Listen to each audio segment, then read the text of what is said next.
Okay, very nice home. No signs of termites. Front steps are sloped a little towards the home, and no handrail. Always recommended when you have 3 or more steps. All right. Up here is the meter, the water meter, and inside there they have a shutoff valve. So if you need to shut off your water ever in a hurry, that's the place to go. In the hallway you have a 20 by 20 air filter, and there's no gas service at the home. I do see a gas line over there, but there's no meter. So there we go. Alright, going around the outside, vinyl siding looks really nice. A little loose down here, but not bad at all. Really nice siding. All the trim looks good, everything. We got the septic tank back here. And we got the pump down here. There should be a separate septic tank inspection that's going to be done for the sellers, or they'll show that they've had one. But there it is. Also, the ground is flat around here, but ideally you should have a slope away from your house. I haven't gotten in the crawl space yet to see if it's damp, wet. I hadn't gone inside yet. If your crawl space is chronically wet, you will start to get soft floors. You'll have issues with your floors coming up, and they'll be soft in certain spots, especially if you have vinyl flooring, because they can't breathe as much as carpet, for say.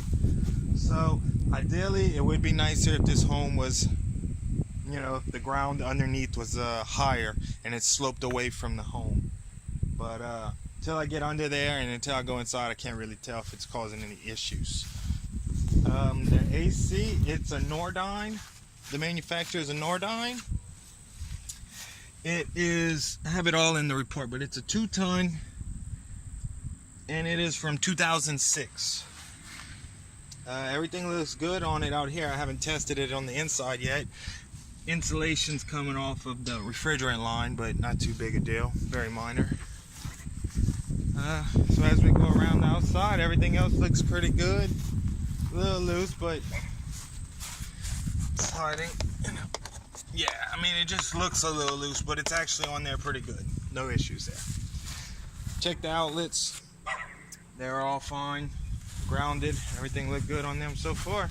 So now I'm going to go inside and check it all there.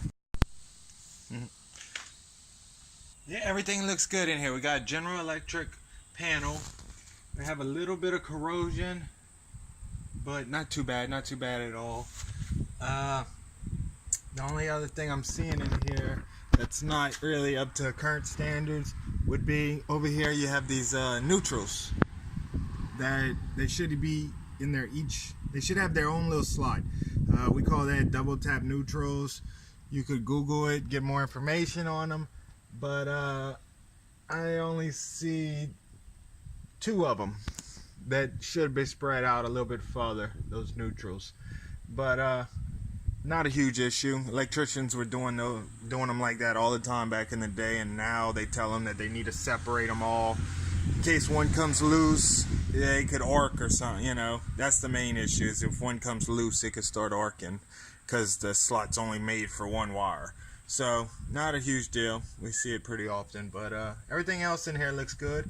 Oh, and of course we always recommend the newer arc fault breakers that they started using about 15, well, they started requiring them about 15 years ago. But everything else looks pretty good in this panel. Alright, also this power line, I measured it. It's about 9 feet off the ground. Technically it should be 10 feet at its lowest. So did note that in there.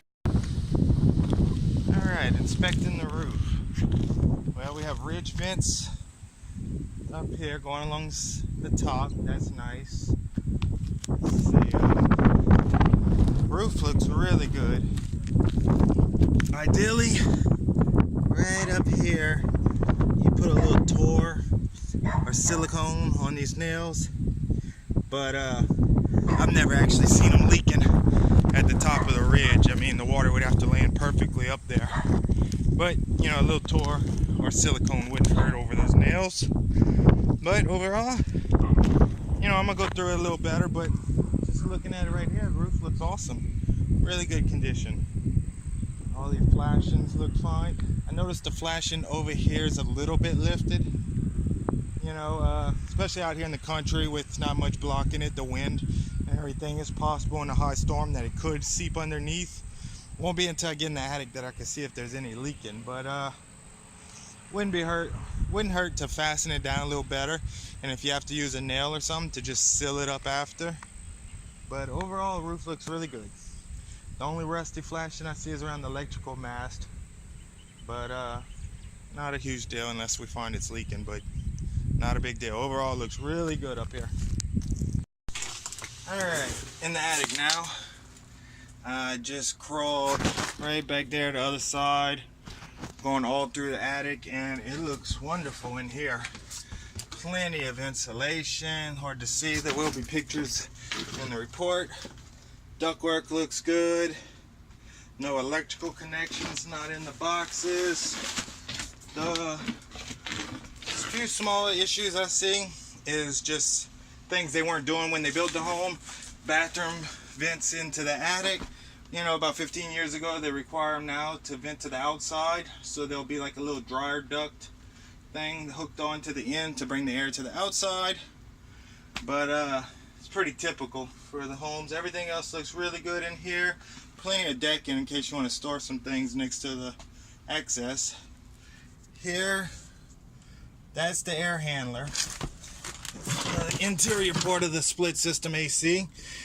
It's a 2-ton and it is from 2006, just like the outdoor unit, so they were replaced at the same time. The only thing I'd recommend is this condensate line. Cold condensate, kind of like your AC, coming from, you know, when you run your AC on your car in the summer and you get the water dripping out the bottom.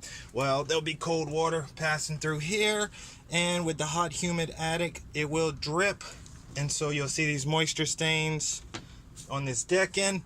And so obviously most of the moisture that's dripping is being caught on this deck, so I don't see any coming down to the ceiling below, but it should have some insulation on it just like this type on it to prevent the condensation from dripping in the summer. Everything else in here looks really good, and the few things I did point out are very minor. So that's it for the attic. Alright, this is a very nice Whirlpool 50-gallon electric water heater. It's a 2014 Energy Smart. Really nice. You can find more information on them on the internet. Everything looks good here. The valves, no issues. Got your bond clamp. Everything looks good. Drain pan is not required when you're on the bottom floor. There's no living area below us. And the only issue I'm seeing here, and it's kind of minor, but it will be in the report, this is a drain line from the temperature pressure relief valve. If you read this tag, it has all the installation instructions, and one of them is you're not supposed to have an upslope. It is a drain line, so it's supposed to go continuously down. My guess is they replaced this water heater with a shorter one than what was here originally. They probably had a much higher one, so this was the easiest the plumber could do with it. But will be in the report. Not a huge deal, but should go down as stated in the tag. Alright, everything looks good in this hall bathroom except the toilet. It is loose at the ground, and that fill valve needs to be replaced. You can see all the water shooting out the sides. But shower head is functioning fine. That's functioning fine.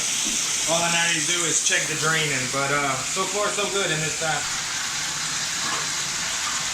This fill valve is worn, not as bad as the other one. And at the tub, cannot, the shower diverter, cannot turn the shower on. So this is not working. That's it. All the electrical outlets are grounded, working properly, everything. No issues anywhere. They all reset and they work properly. With the electrical, lights working, ceiling fans working, outlets all working, grounded, working properly. Heater and AC is heating and cooling fine. The way we test this is we take our temperature gun and we take a reading at one of these registers. And what I'm getting here is 57.5. Then we come over here to the return, and we see it's going in at 72.5. So we calculate the difference. That's I think roughly 15. As long as it's more than 14, it's good. So the AC is cooling fine, and the heater is heating fine. We still recommend that you service it this spring because every AC should be serviced every spring, according to the experts. The only water leak I'm finding is coming from the hall bathroom tub. I don't know if you can see that, but it's dripping from the drain.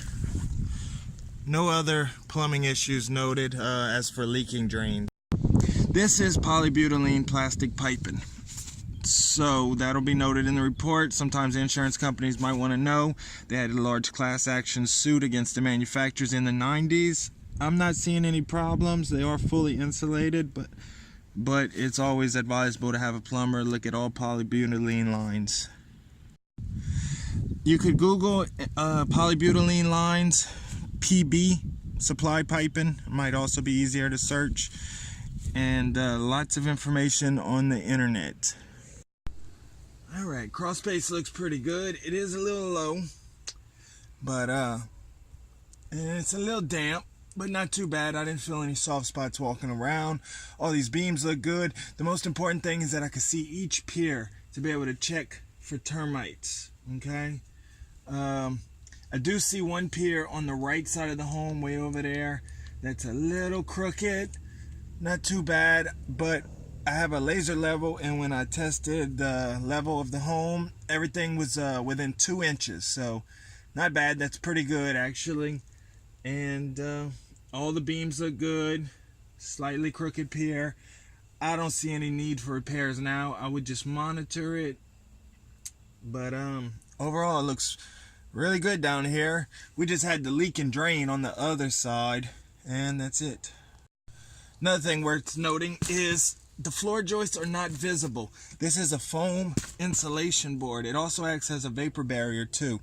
So if it does get a little damp down here, this will help keep the boards dry. And it does restrict our viewing, but overall it is a good thing to have.